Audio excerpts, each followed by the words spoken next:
Well, hello, my friends. Welcome to your host, me, Christian Watson. It is so good to be with you guys on this very momentous, I should say, and hallowed day, Martin Luther King Day here in America, Martin Luther King Jr. Day, I should say, here in America, in which many of us Americans commemorate the legacy of a true fighter and a true hero for the cause of nonviolence, for the cause of in a sense, the preservation of rights of many individuals in this country who were at that time systemically denied those rights, and someone who is an all-around universal symbol of joy, love, and peace. Whenever one of those concepts are mentioned in classroom discussions or in any kind of forum. This video is going to be a little bit more personal because while we can look at the legacy of MLK and we can glorify it, and we can rightfully so glorify it, and understand what it means to the persistence of justice within America. A lot of people, a lot of actors in this society have taken MLK, and they have taken his message, and they have taken his example, and they have used it to drive forth a certain political agenda. Now, let us be historically honest here, and philosophically honest here. King himself had political agendas.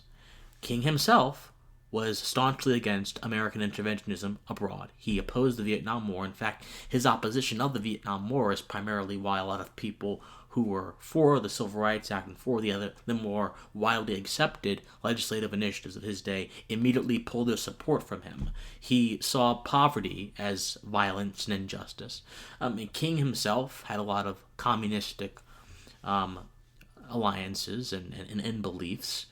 This is simply the political legacy of King that is oftentimes sanitized and whitewashed by people who want to take a single aspect of what King did, a single aspect of who King is, and extrapolate it to mean the whole of who King is and the whole of what King did.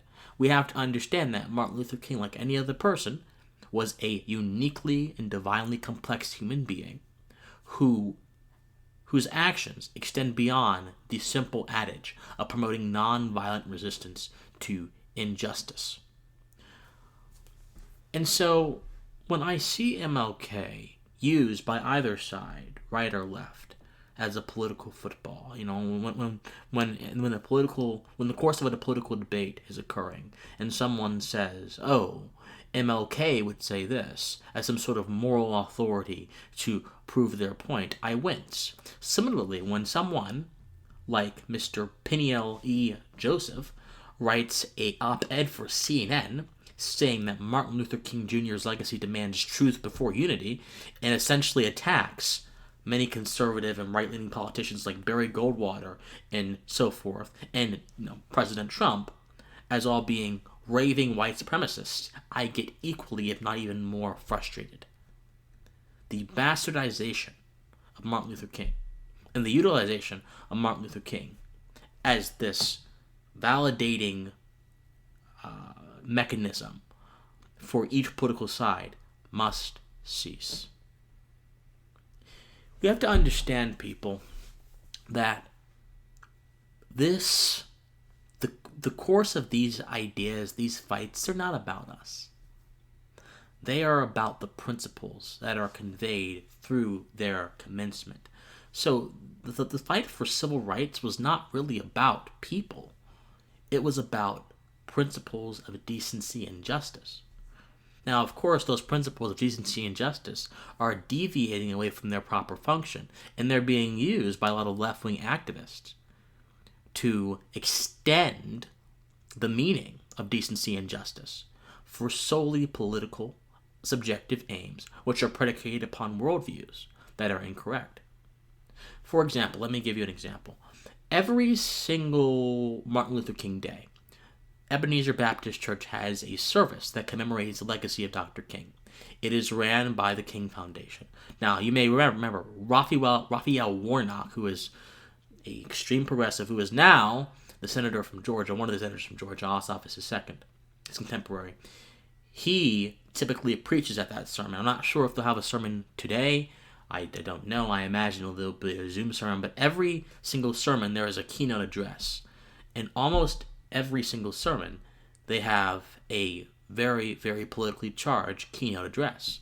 For example, 4 years ago, Reverend Michael Flager, who was quite friendly with Louis Farrakhan, and has defied almost every single principle of Catholicism, spoke. And he used his entire speech, a speech that's supposed to be about Martin Luther King and his struggles and everything, to lambast and attack Donald Trump.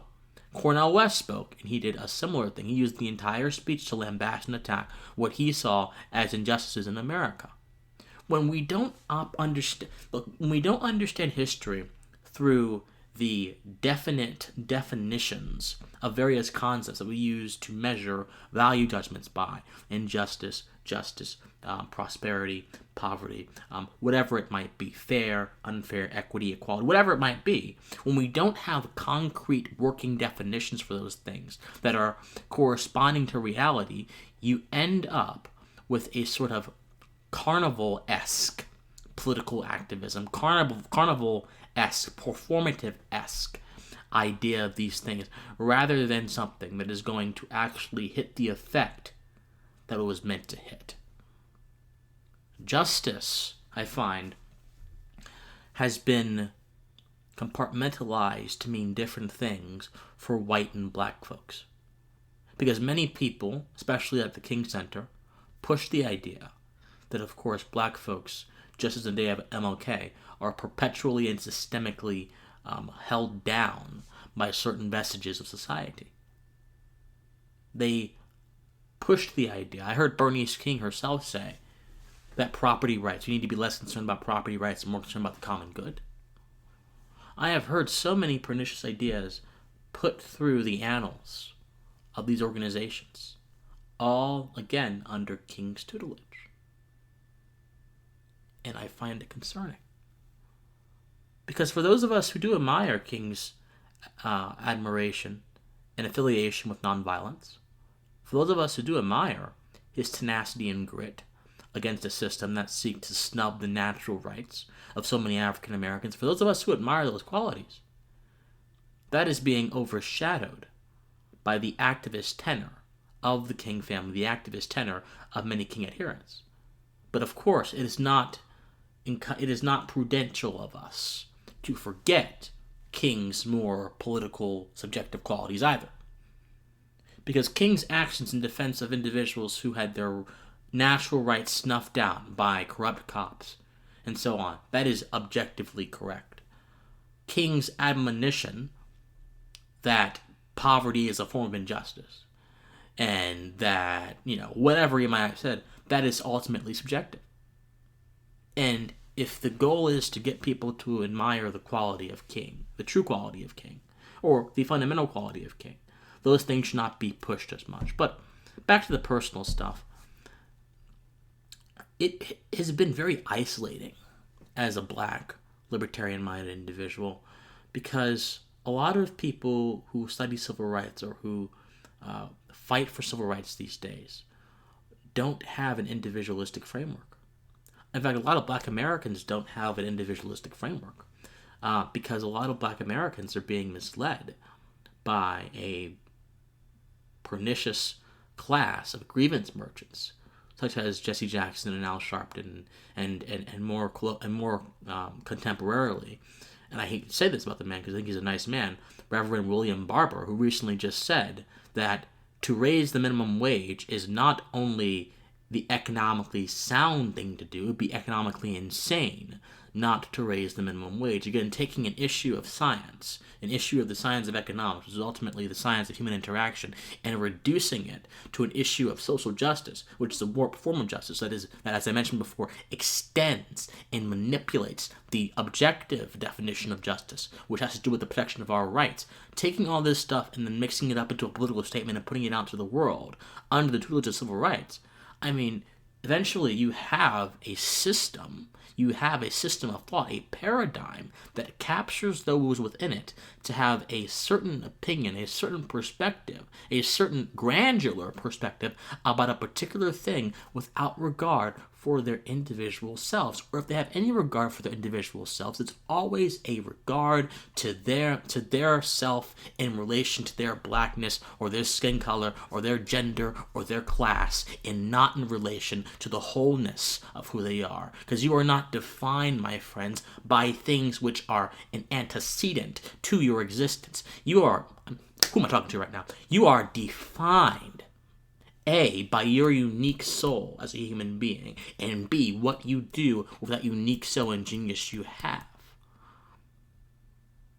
Obviously, King lived in a race-centered world. But I ultimately think that resonant adage that he made, content of character, not color of skin, that is so often bastardized and tossed around, that adage encompasses what I just talked about. But of course, that gets lost in the sauce. That gets shrouded in the ambiguity. Because we all want to talk about what's best for Black America. We linguistically partition ourselves. Black America, White America, Latino America. And we just divide ourselves among these class lines. As opposed to really engaging in the philosophy, the Socratic conversation, the linguistic sort of analysis of what those things mean. We take them for granted. And there is no bigger threat to any category of rights than taking social classes and social stations for granted, my friends.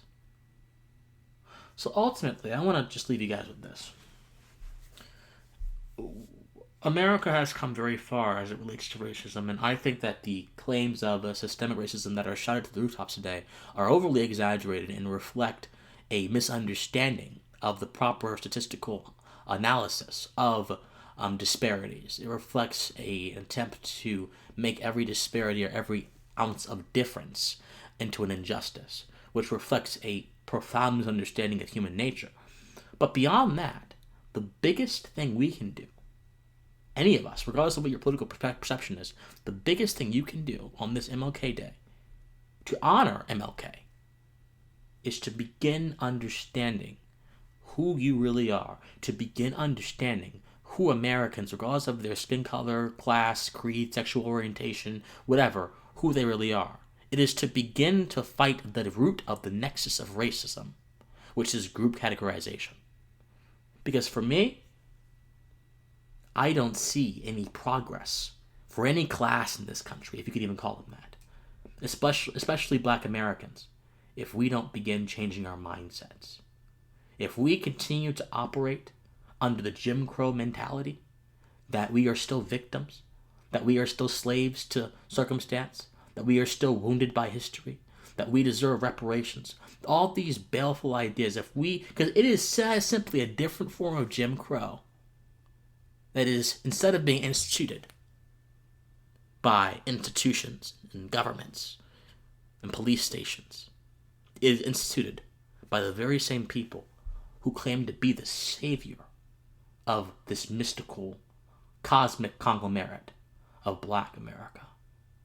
So forget saviors, forget those narratives, and understand, not in a sort of all-consuming way, because the world does exist, but understand who you truly are, who Black Americans truly are as individuals, as fully, uniquely divine individuals, and take that understanding and apply it to your everyday interactions.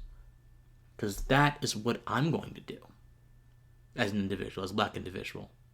And I think that is going to better manifest and actualize a divine adage from Dr. King about seeing people for who they truly are beyond the external appearance, the external shell, which they were anointed upon birth. Think on it. As always, my friends, I love you. If you want to support this channel, please send me a PayPal donation, officialcwatson@gmail.com. It really helps me. I want to give you guys more content, better content, more extensive content. I want to do this much more. I want to do this like more than one day a week, or one. I want to do this as much as I can. And for me to do that, I need you guys to help me. So just go to PayPal, officialcwatson, drop a few dollars. It'll help a lot. But as always, my friends, I love you, and please, you stay pensive. Hey guys, if you enjoy this message, please be sure to support my channel through PayPal. My PayPal is @officialcwatson, as you see on the screen.